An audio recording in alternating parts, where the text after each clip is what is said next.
Even in architecture schools, we're always taught that the spaces have this hierarchy to it. So the social spaces are like the forefront, that sometimes we have a way of living that relies heavily on labor that we don't recognize, and how space actually helps to create that kind of pattern. Frida Escobedo is principal and founder of an architecture and design studio based in Mexico City. The projects produced at the studio operate within a theoretical framework that addresses time, not as a historical calibration, but rather as a social operation. The work developed at the studio ranges from art installation and furniture design to residential and public buildings. The firm's projects include You Know You Cannot See So Well as by Reflection, a summer pavilion designed for the central courtyard of the Victoria and Albert Museum in London.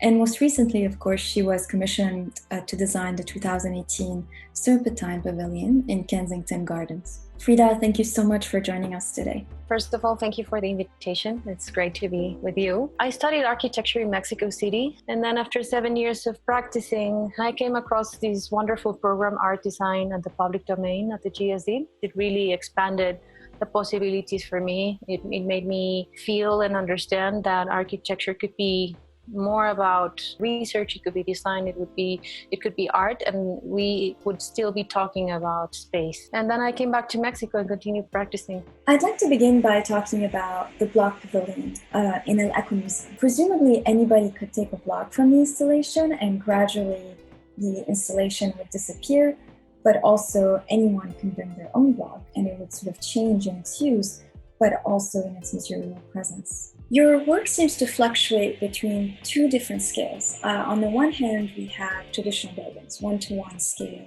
large buildings. And on the other hand, you have projects that could be described as non-buildings, in other words, pavilions. I wonder if you could talk about this relationship. I think it all started with working with very limited resources. The architectural gesture or the spirit of the building does not rely on something that is too elaborate or like with a very complicated detail. If you go to the periphery of Mexico City, probably 90% of the city is built without any architects. And they usually use very simple materials. These constructions that happen without architects are always evolving, so they're never static. But they also have these moments where they are put on hold for to wait for resources to come and get finished. Sometimes they never get finished. But there's this in-between ground that really makes you understand that architecture is always incomplete. There's no final point in something. It's always evolving, even if it's something that looks very finished and is even preserved because it has historical value or symbolic value. There's this idea when you start replacing a few pieces that you ask yourself, is this the architectural object in its original form, or is it just like a copy of itself? In many of your projects, you seem to be interested in an unintentional choreography of collectivity and collective life, especially in the block pavilion. The way in which children use the pavilion and misuse it as well produces a sense of life together. And then in the stage, the Civic Stage, because of the democratic shape of it, the circle, it seems to collapse. The back of house and the front of house have collapsed. Everything is revealed. In fact, there is no curtain. You see performers getting dressed, and spectators can meander in and out of the stage. I wonder if you could speak about your interests in these concepts, the idea of togetherness and sharedness in civic space. When you think about architecture as something incomplete, it's inevitable to think that the way that it's going to be completed is with human use. But that kind of completion is always flowing. But each one of the things that people do in space is affecting space, and space is affecting them. So it's interesting. It's like playing music, you do scores for music, but then someone has to interpret it. And every time someone interprets it, they add a few things on top to it. And I think that's one of the things I like most about my work, is when someone is appropriating something that you design. It's like having a conversation with someone that you don't know. And that's why I always like try to do something with the public space or with spaces that are occupied by groups of people that do not inform the process of design. I know that you've published a book entitled Domestic Orbits, and I know that it's part of an ongoing research project. The book is about architecture's tendency to hide or make invisible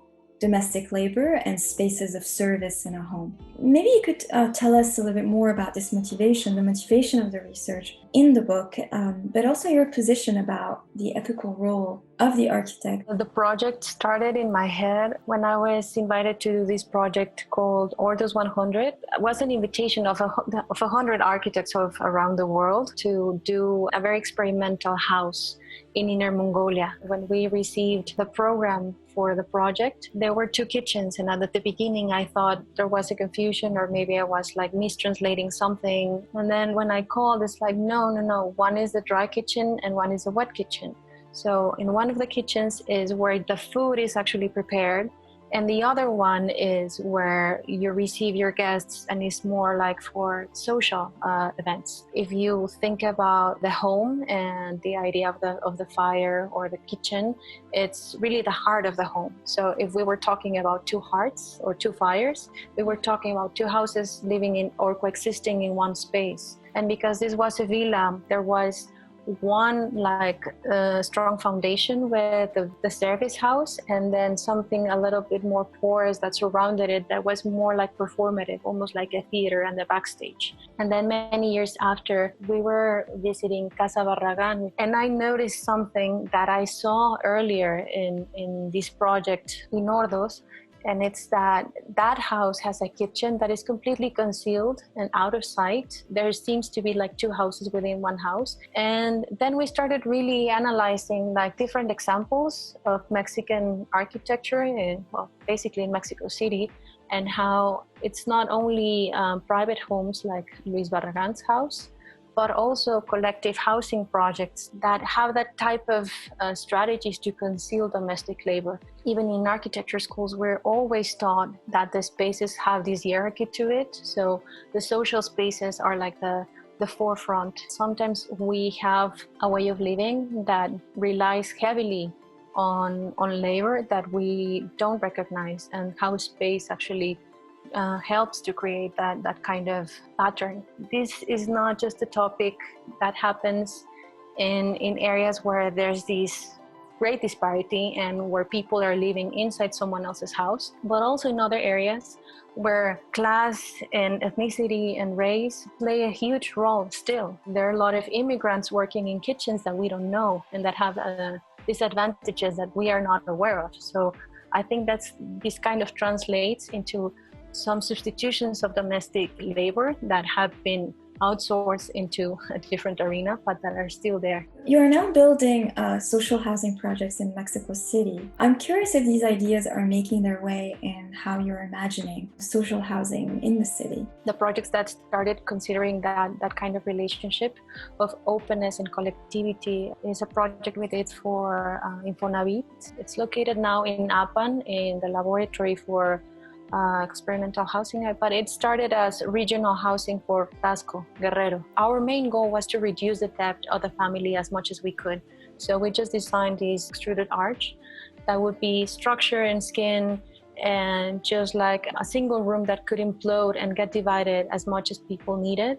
So instead of having like half the construction, you would have like the full construction and then started building inside. But that kind of relationship of a single room also provides a lot of this transparency. We were thinking about a scheme that could allow for groups of houses to get built around a single courtyard. It kind of blurs this idea of a typical family in Mexico City. Usually the families live together in an extended family. Perhaps some of the members of the family don't have a kitchen and they just go to the grandma's kitchen and they share a single courtyard. So there's a different kind of structure that happens and that we wanted to replicate, but with a different strategy. So around this courtyard, maybe you can have 2 or 3 houses that are enclosing this open space. They could be like using one of the spaces as a store or storage space, or a workshop, and then the rest of the rooms could be arranged so there are like more possibilities to different kind of family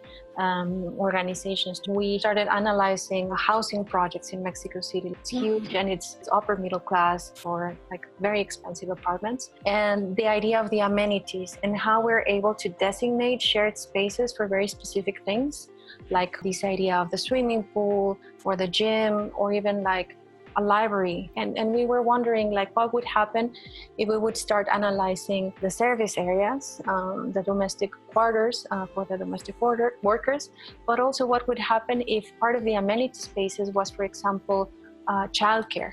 And then you don't need to go to a childcare facility that is outside your building. You create these type of bonds that happen naturally on a courtyard with your neighbors. Your kids get to know your neighbors. And there's also like a more symmetrical relationship with the domestic worker. This kind of a specialization also recognizes like the complexity and the level of commitment that some of these tasks need to have. And I think there's an opportunity to it too, because if you realize that there is already mixed use in the city and that different economic backgrounds can coexist in the same space, then you realize that there are a lot of opportunities for both sides and not just for one. Frida, thank you so much for your time, and talk soon. Let's keep in touch. I would love to share some more ideas with you.